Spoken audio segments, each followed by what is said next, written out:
매일이 감사해야 될 날이지만 특별히 우리가 감사절을 지키는 이유는 우리가 분주한 삶 속에서 감사를 잃어버릴 때가 많고 또 늘상 주어지는 그런 하나님의 은혜이니까 이것이 은혜인 줄도 모르고 은혜인 줄도 모르니 감사하지도 못하는 것이죠.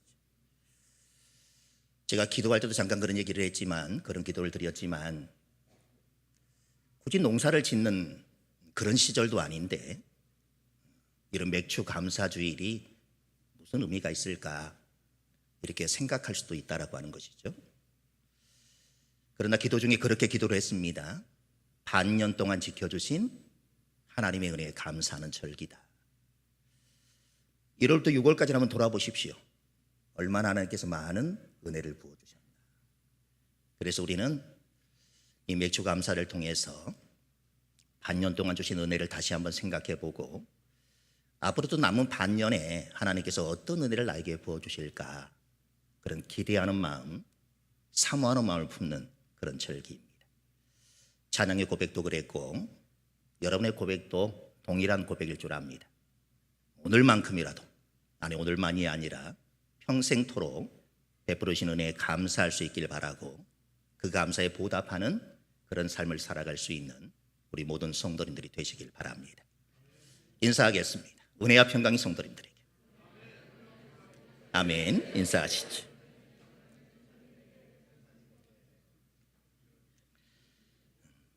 오늘도 예배 자리에 나오신 여러분 모두에게 하나님의 은혜와 평강이 충만하게 흘러넘치기를 소망합니다. 감정이 좀 오늘 마이크가 그래서 그랬는지 모르겠지만 오늘 안장로님의 목소리가 너무 떨리는 거예요. 평소에는 그렇지 않았던 것 같은데 그때부터 좀 감정이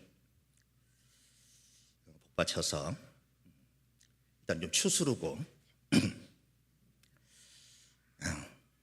1920년대에 뉴욕의 어느 추운 겨울이었습니다.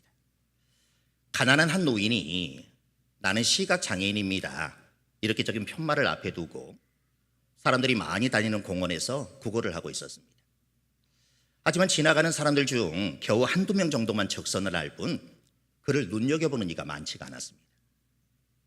또각또각 한 남자의 구두 소리가 멀리서 들리는가 싶더니 점점 가까이 다가옵니다. 그리고는 시각장애인 앞에 멈춰섭니다. 그 남자는 잠시 머무르는가 싶더니 이내 자리를 떠났습니다. 얼마의 시간이 지났을까요? 시각장애인의 적선통에 동전 소리가 끊이지 않는 것입니다. 무엇이 사람들의 시선을 끌고 무엇이 사람들의 생각을 바꾼 것일까?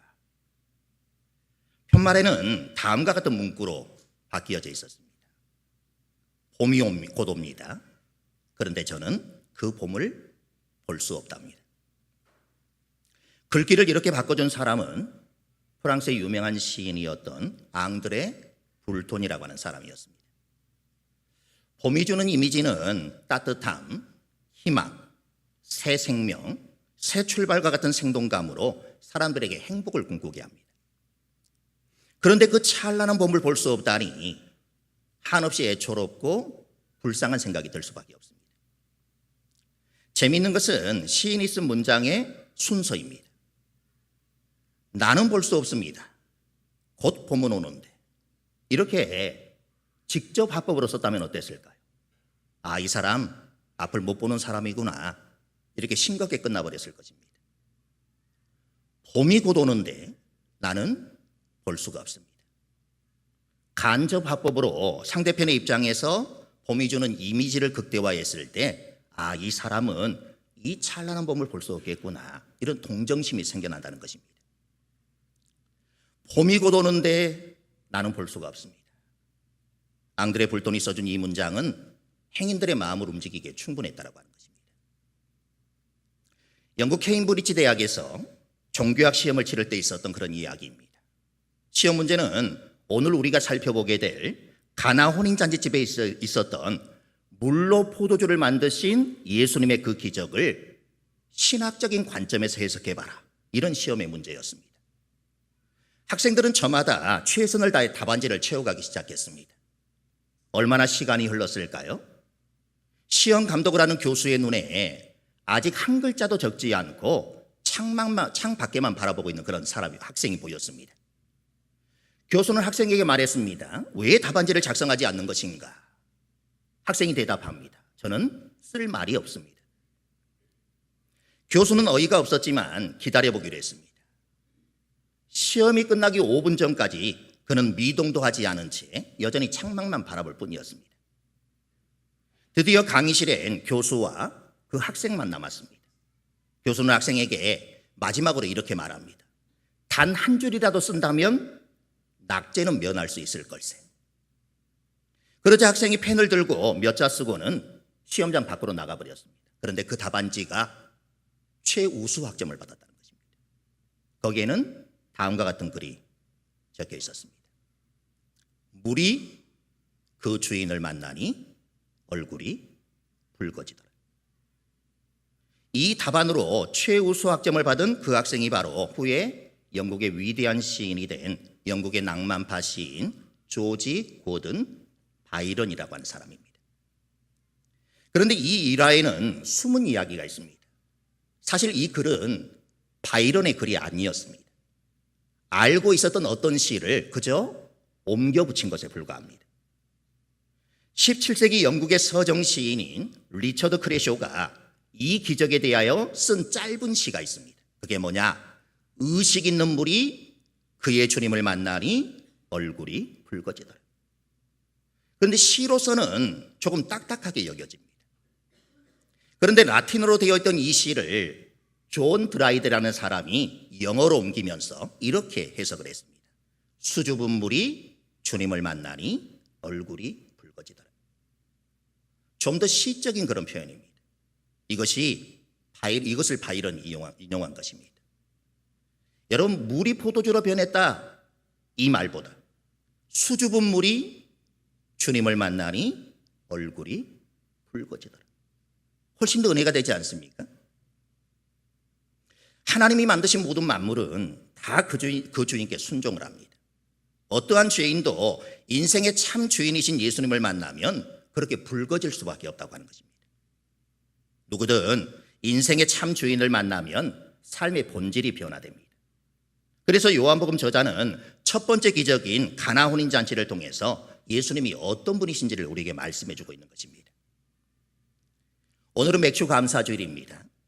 그 해의 첫 열매를 거두고 나서 거두게 하신 하나님의 은혜를 기억하는 그런 날입니다. 민수기 28장 26절은 이렇게 말합니다. 같이 읽어보겠습니다. 77절 처음 익은 열매를 드리는 날에 너희가 여호와께 새 소제를 드릴 때에도 성회로 모일 것이요 아무 일도 하지 말 것이며. 출애굽기 23장 16절 읽어보겠습니다. 맥주절을 지키라. 이는 내가 수고하여 밭에 뿌린 것의 첫 열매를 거둠이니라. 하나님께서 우리에게 첫 열매를 바칠 것을 강조하시는 이유는 궁극적으로 우리에게 복을 주시려는 것인데 먼저 복 받을 자격을 갖추게 하시기 위해서 그렇습니다. 우리가 하나님의 은혜로 살고 있음을 항상 잊지 않게 하시려는 하나님의 의도입니다. 우리는 하나님의 여러 가지 은혜를 받으며 살아갑니다. 은혜를 받을 때는 즐거운데 조금만 어려워져도 금방 불평하고 원망합니다. 마땅히 하나님의 것으로 여겨야 할 것을 자기 것으로 삼을 때가 많습니다. 주의를 지키는 일이라던가 11조, 감사의 절기를 작게 여기는 것입니다. 그러다 보니 하나님께서 복을 주고 싶어도 복을 주실 수가 없는 것입니다. 우리 마음에 진심으로 하나님을 경외함이 없기 때문에 그렇습니다. 첫 열매를 하나님께 드리는 일도 하나님을 경외함이 없으면 지키기가 어렵습니다. 첫 수확 때 너무 기뻐서 잊어버리기가 쉽습니다. 너무 작아서 소홀히 하기가 쉽습니다. 이제 시작인데 하는 마음 때문에 여전히 못 알아간다는 그런 생각에 하나님께 드려야 한다 이런 생각을 못하기가 쉽습니다. 그래서 하나님께서 첫 열매를 그렇게 강조하시는 것입니다. 우리는 추수감사주일은 아주 크게 생각을 하는데 맥주감사주일은 그것보다 작은 것으로 여깁니다. 그런데 맥주절을 지키라고 하신 하나님의 의도는 맥추절이 없으면 추수감사주일도 없다라고 하는 것입니다. 여러분, 첫 열매를 거두지 못했는데 어떻게 그 다음에 열매를 거둘 수 있겠습니까? 그래서 추수감사주일만 중요한 것이 아니라 첫 열매를 거두게 하신 이 맥추절도 그 추수감사주일 못지않은 큰 하나님 앞에 감사하는 절기라고 하는 것입니다. 사실 첫 번째 익은 열매가 두 번째 익은 열매와 무슨 차이가 있겠습니까? 아무런 차이가 없습니다. 오히려 첫 열매는 되게 작고 보잘것이 없습니다. 직장인의 경우도 경력이 쌓여야 월급이 올라가고 농부도 제철이 되어야만 풍성한 열매를 거둬들일 수가 있습니다. 그렇지만 첫 열매는 다른 열매와 의미적으로 다르다라고 하는 것이죠. 때때로 자녀들 중에 취직해서 첫 월급을 받으면 부모님께 가져온다거나 부모님의 속옷을 사오는 이들이 있습니다. 그들은 첫 월급이 많고 적음을 떠나서 부모님을 공경하는 태도로 그렇게 하는 것입니다. 자신을 낳아주고 길러주고 공부시켜주신 부모님을 진심으로 존경하고 감사하고 사랑하는 그런 자녀라면 당연히 그렇게 하는 것입니다. 부모님에게도 이런 마음이 든다면 진정으로 하나님을 알고 하나님을 경외하는 자는 어떻겠습니까? 첫 열매가 당연히 하나님의 것으로 보일 것이고 하나님께 바쳐야 한다, 이렇게 생각되지 않겠습니까? 그러므로 첫 열매에 감사하는 것은 우리가 하나님을 정말 경외하는지 하나님을 사랑하는지 하나님의 은혜에 얼마나 감사하는지를 알 수 있는 아주 중요한 기준이 되어진다는 것입니다. 하나의 열매가 맺히기까지 사람이 행한 노력도 중요하지만 그 이전에 하나님이 함께 해 주셔야만 하는 것들이 있습니다. 이것 없이는 사람의 피와 땀, 기술을 쏟아 부어진다 해도 결코 열매를 얻을 수가 없는 것입니다. 생명력이 넘치는 토양, 이른 비와 늦은 비의 축복이 없으면 열매를 얻는다고 해도 익기 전에 떨어질 것이고 열매를 얻었다고 해도 그것은 강도의 손에 들어갈 수밖에 없습니다. 우리는 이 열매 앞에서 겸손해야 하는 것입니다. 하나님의 은혜를 사모해야 하고 감사할 줄 알아야 합니다. 복음서에는 예수님이 보여주신 여러 가지 기적과 표적들이 있는데 오늘 우리가 읽은 본문은 그 표적들 가운데 첫 번째 표적이 기록되어져 있습니다. 이 첫 번째 표적을 통해 우리가 받고 누리고 있는 그 모든 은혜들에 감사하는 삶, 보답하는 삶이 어떤 것인지를 오늘 말씀을 통해서 살펴보고자 합니다. 갈릴리 지방에 가나라는 마을에 결혼잔치가 있었습니다. 그런데 결혼식 중간에 포도주가 떨어지게 되었고 결혼식에 참석해 계시던 예수님께서 물을 포도주로 바꾸어 주심으로 자칫 망칠 수 있었던 결혼식을 더욱 성대하게 치르게 해줬다는 그런 내용입니다. 본문의 해석을 위한 중심이 되는 단어가 있는데 첫 표적이라고 하는 단어입니다. 11절을 읽어보겠습니다. 예수께서 이 첫 표적을 갈릴리 가나에서 행하여 그의 영광을 나타내심에 제자들이 그를 믿으니라. 표적과 기적은 의미가 조금 다른데 기적이 신적인 권능을 드러내는 그런 단어라고 한다면 표적은 겉으로 드러나는 것보다 속에 숨어있는 영적인 의미가 더 클 때 사용하는 그런 표현입니다. 앞으로 일어나게 될 사건의 예고편과 같다, 이렇게 생각하시면 되겠습니다. 가나 혼인잔치에서 물을 포도주로 바꾼 것은 예수님이 십자가에서 흘리시게 될 보혈을 상징하는 것이며 이와 함께 이루어지게 될 하나님의 나라를 의미한다고 할 수 있겠습니다. 우리 1절, 2절 읽어보겠습니다.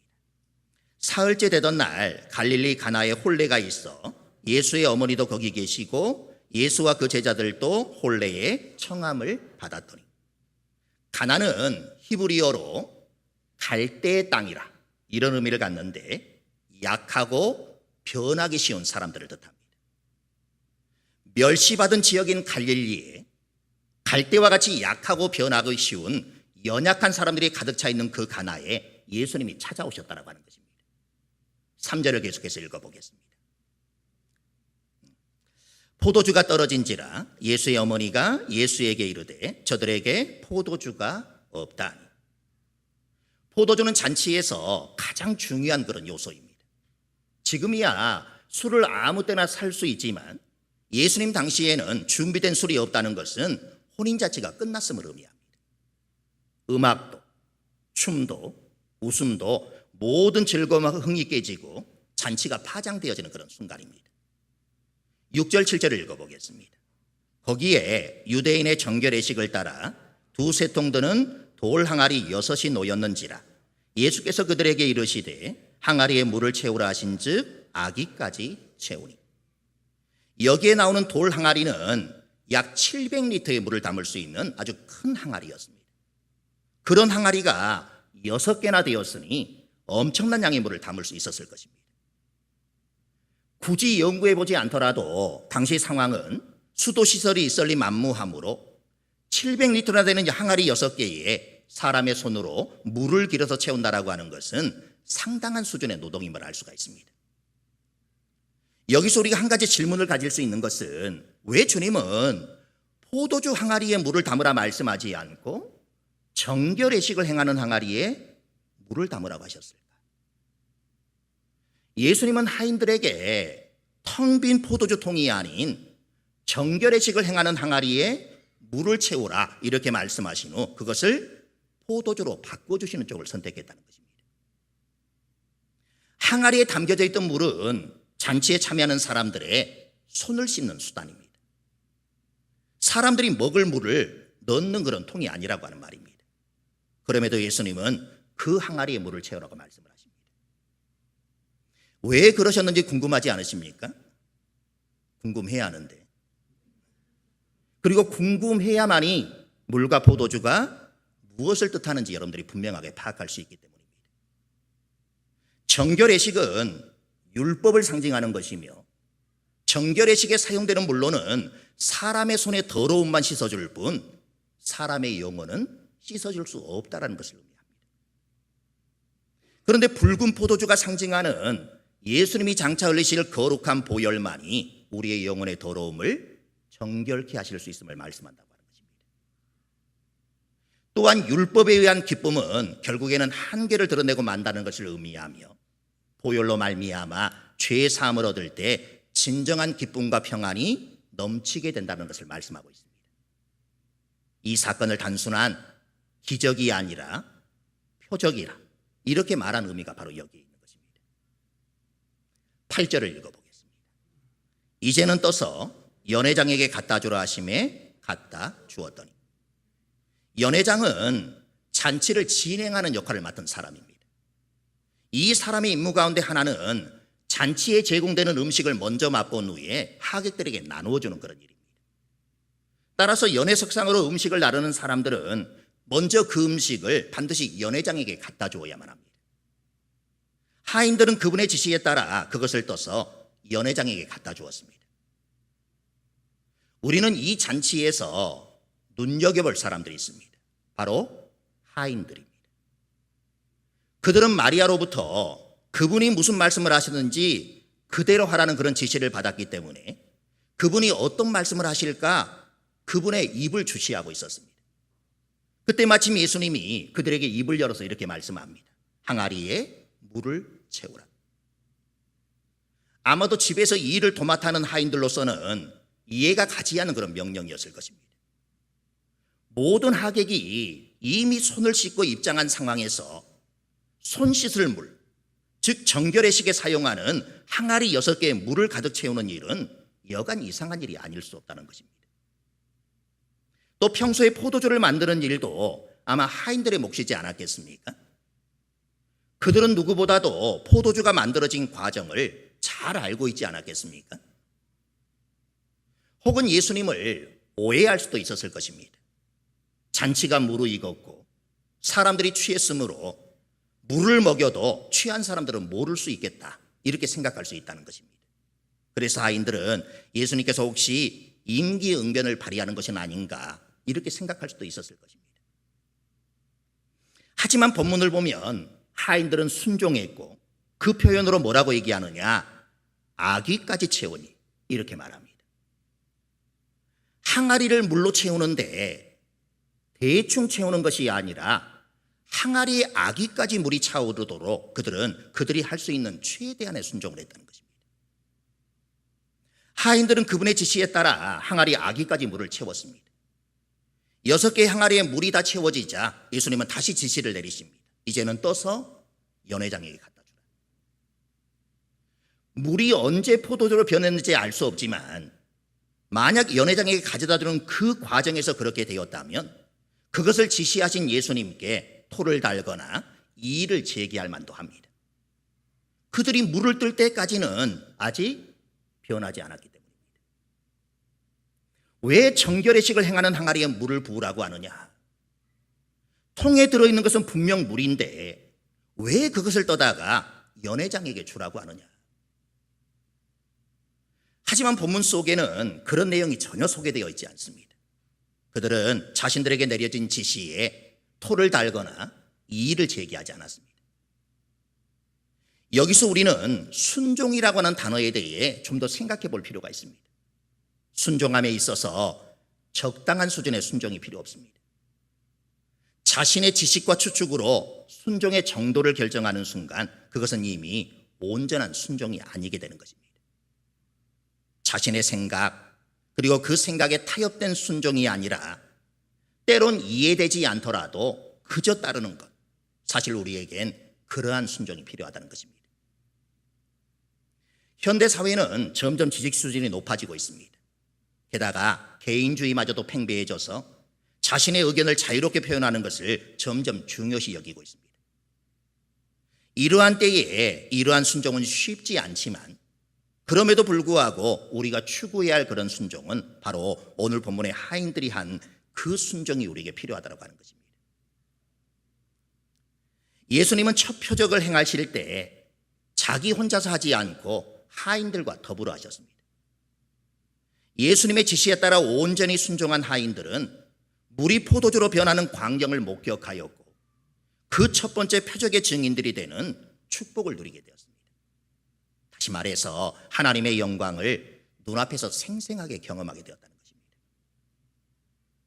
만약 그들이 그분이 내리신 두 번의 지시에 토를 달거나 이의를 제기하면서 그분의 지시를 따르지 않았다면 어떻게 되었을까요? 그 은혜의 잔은 그들을 지나쳐서 다른 사람에게 넘어갔을 것입니다. 그래서 순종하되 100% 순종하는 것이 이만큼 중요한 것입니다. 하나 더 우리가 생각해 볼 것은 술이 떨어졌다는 것을 우리 삶에 적용해 보는 것입니다. 우리의 삶도 혼인잔치와 같습니다. 우리 삶에서도 술이 떨어지는 상황이 발생할 수 있습니다. 갑자기 다가오는 여러 가지 어려움들, 시련들, 고통들, 그래서 웃음과 기쁨은 사라지고 한숨과 막막함이 다가오는 그런 순간들이 있을 것입니다. 그 순간이 바로 포도주가 떨어져 혼인잔치가 끝나는 것과 같은 그런 상황입니다. 하지만 예수님은 물을 포도주로 바꾸는 기적을 일으켜 주십니다. 한 가정의 어려운 순간이 닥칠 때 가정을 위해 지난 시간 동안 온 힘을 다해 살아온 부부의 큰 희생과 사랑이 바로 포도주를 빚는 그런 시간들이었을 것입니다. 그 포도주로 인해 가정이 지켜지고 비록 어렸지만 가족들이 살아갈 수 있는 힘이 되었을 것입니다. 오늘은 맥주 감사주일입니다. 첫 열매를 거두게 하신 하나님께 감사하는 날이며 2026년의 절반을 은혜 가운데 지나오게 하심에 감사하는 그런 날입니다. 그래서 감사는 하고 싶은데 아무리 생각해봐도 감사의 제목이 떠오르지 않으십니까? 물이 그 주인을 만나니 얼굴이 붉어지더라. 주님을 만나기 전에는 아무런 색깔도 내지 못했던 우리가 이제는 아름다운 빛깔을 내는 그런 존재가 되었습니다. 어디 그뿐입니까? 맛도 바뀌었습니다. 아무런 맛도 내지 못했던 우리, 아니 마실 수조차 없었던 허드렛 물에 불과했던 우리가 이제는 달콤한 맛을 내는 그런 존재가 되었습니다. 그것만이 아닙니다. 이제 우리의 가치 또한 바뀌게 되었습니다. 아무런 쓸모가 없는 무가치했던 우리가 포도주, 그것도 그냥 포도주가 아닌 최상품의 포도주가 된 것입니다. 여러분, 세계에서 가장 비싼 와인이 얼마인 줄 아십니까? 12억 정도 한다고 합니다. 우리는 그거보다 더 고귀한 존재라고 하는 것입니다. 그뿐만이 아닙니다.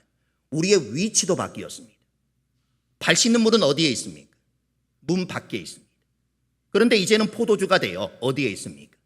귀한 손님의 상 위에 놓이게 되었다는 것입니다. 우리 자신이 이 항아리의 물과도 같습니다.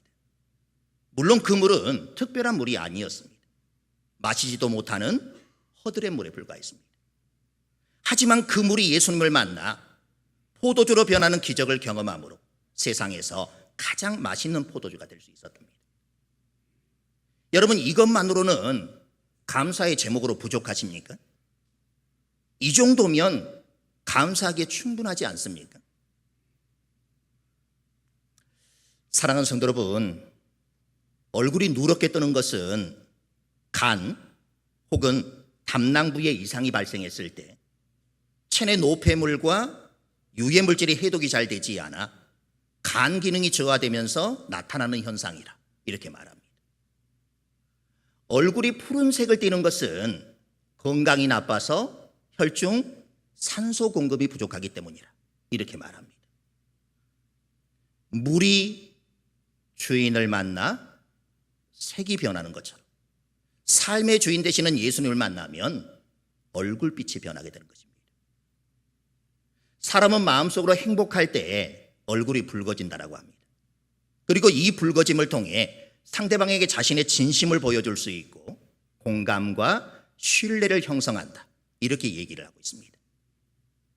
얼굴이 붉어지는 건 우리의 감정이 정직하게 반응하고 있다라고 하는 가장 인간다운 증거라 이렇게 말합니다. 오늘도 그 주님을 만나 좋아하는 이성 앞에서 얼굴이 붉어지는 것처럼 얼굴이 붉어지는 여러분들이 될 수 있기를 간절히 소망합니다.